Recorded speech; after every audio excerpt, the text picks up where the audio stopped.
Hello, I'm Rangan, co-founder of MicroGraam. I have been in this financial services space for the past 25 years, started my career as a chartered accountant, then continued to do my doctorate in economics from US, was tried a little bit in academics, then moved on to consulting with Infosys, was there for about 9 years, then said, hey, want to look into something in the social development sector, and started MicroGraam. What really interested me to start something like MicroGraam was being a financial services professional for quite some time. I said I wanted to apply some of those concepts in the social development sector. One of the things that really interested me was microfinance movement that happened in from late 2000 to 2010, and which peaked in 2010, is still going on though. One thing that I observed while looking at the microfinance movement and also the banking priority sector focus and so on was still there were on one side quite a few people not served. Microfinance movement kind of tried to fix that problem, but as it was doing that, the cost of servicing them was very, very high. So wanted to come up with a model which could be affordable and be accessible also. So that really made us think as to what could be one of the model.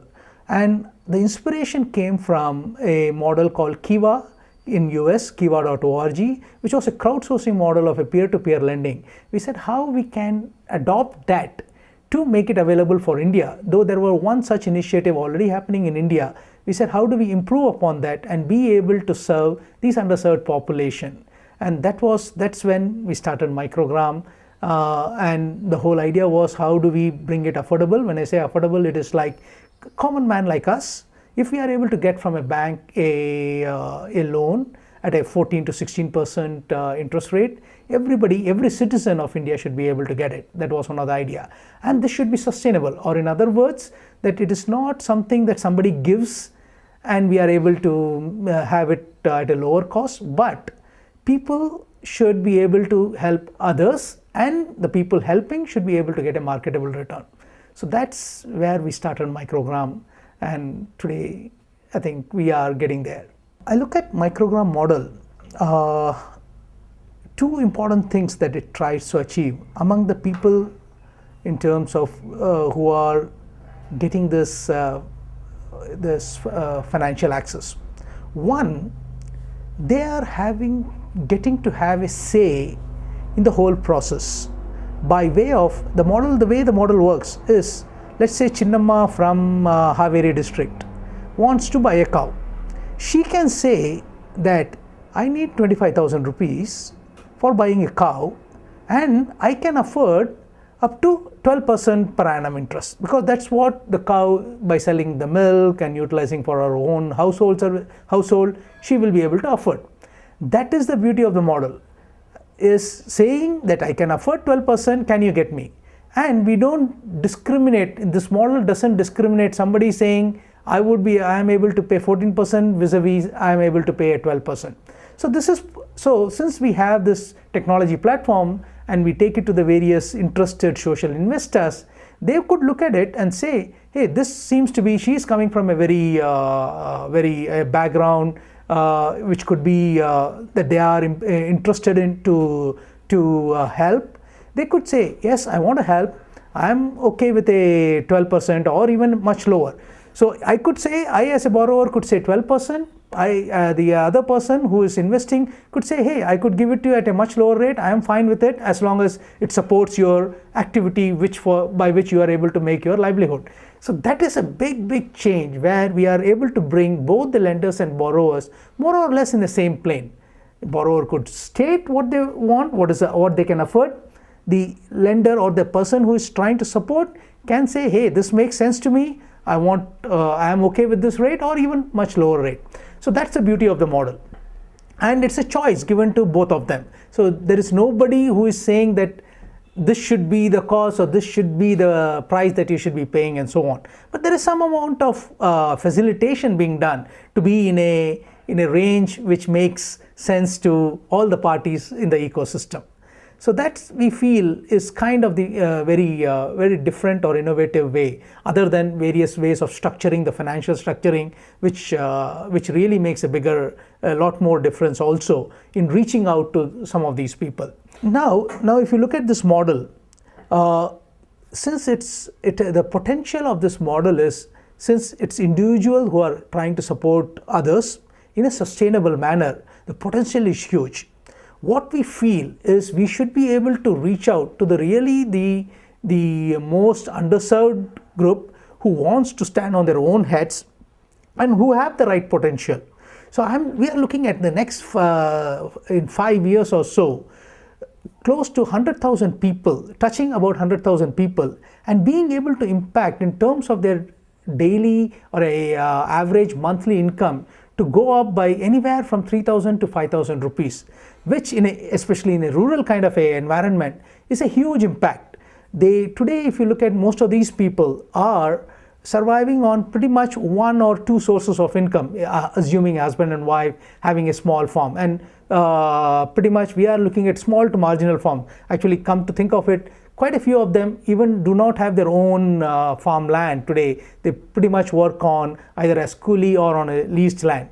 So, and their average income, if you were to look at, is not more than 3,000 to 4,000 rupees with a household of 5 people in every household.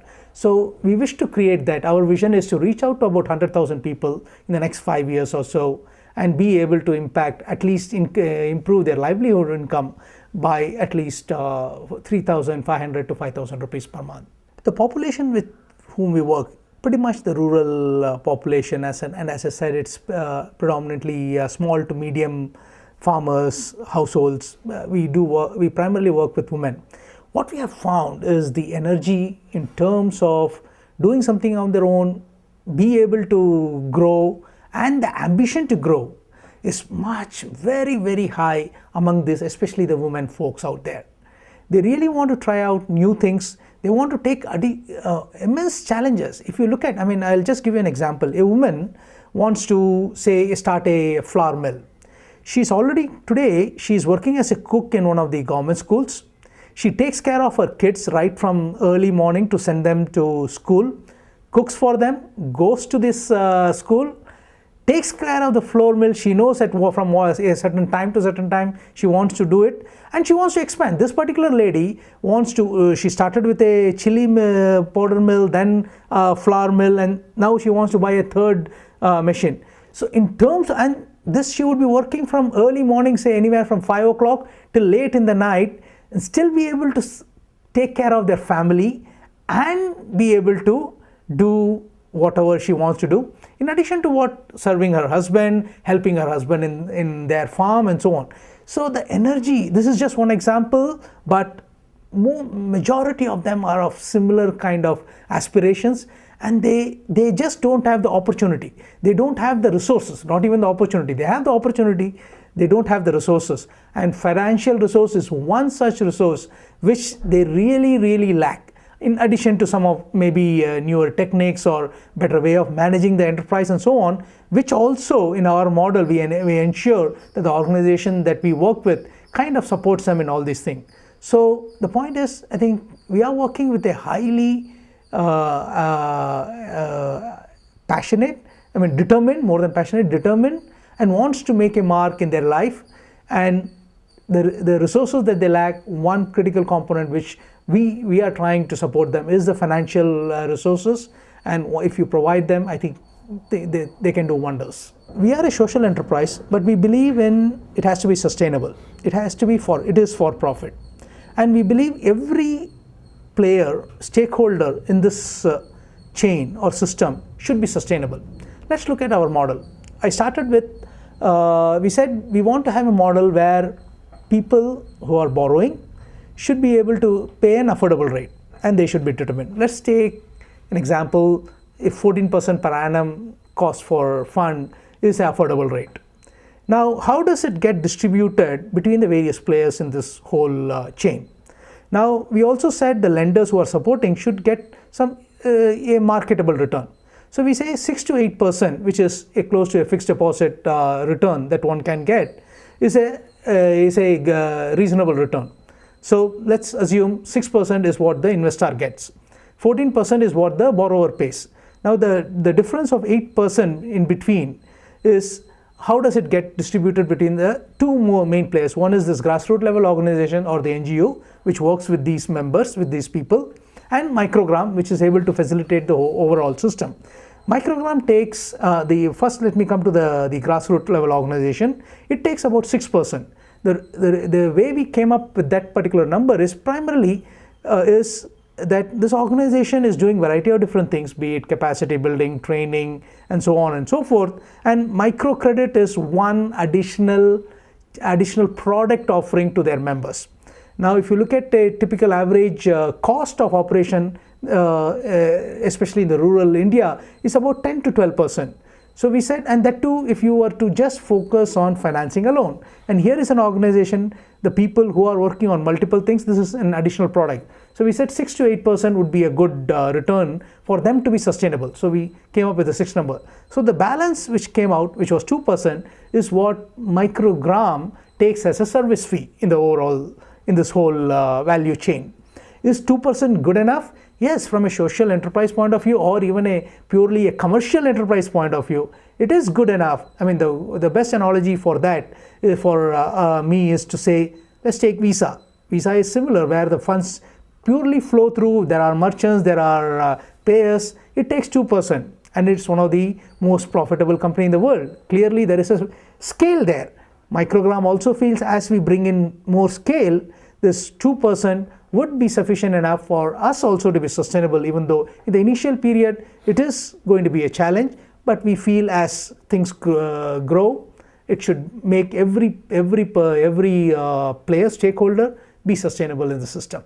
See, the industry in which we operate can be classified as a microfinance industry, since we facilitate microcredit pretty much. So it's in this overall microfinance space.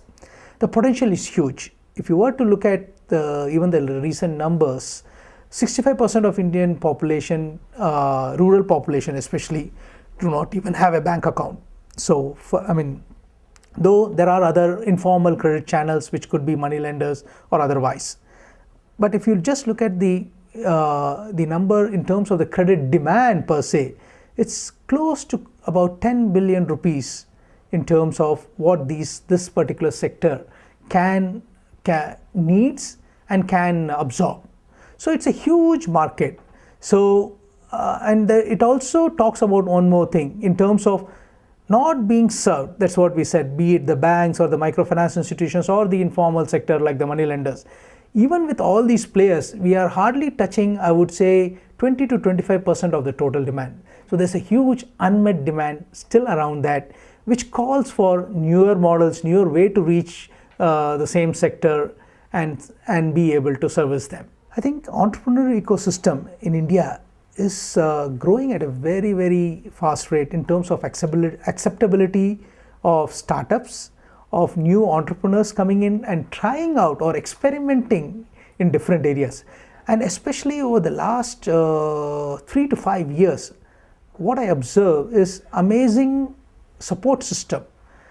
Just to give an example, there are now so many mentoring or incubation organizations. We went through one of the organizations called WillGrow, an amazing set of people who are supporting these enterprises. And WillGrow is not just one. I think there are many others who are, be it Dasara, be it IntelliCap, and many such groups available. This is in the social enterprise space. Even the technology space, there are many more organizations or groups coming in and coming forward who are sharing some of the better experiences. This is within India. Now, there are a lot of organizations which are outside of India who really see India as a market, not just, one of course is in the social sector, which is a major thrust.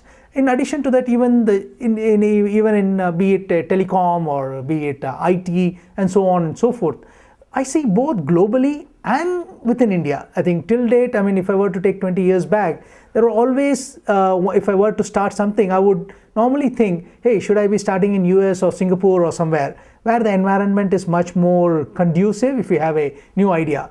But today, the kind of environment which is existing within India in terms of financial support, in terms of entrepreneur mentoring support, in terms of accepting, I mean, social acceptance. I mean, one of the biggest thing you would observe, if I were 25 years back when I started my career, I said I want to do something on my own. My father would come and tell me, hey, you take up a job with a bank or a larger industry which is more secure and safe. But today, even socially, even the parents are accepting the fact that yes, this is a promising area where kids or youngsters should be able to start on their own and do and try to experiment, which is what you see out there when you see, I think, number of enterprises being started by very young and very creative and innovative ideas out there is amazing. So the system, the brand, the image of this startup is very much growing day by day and in a positive way.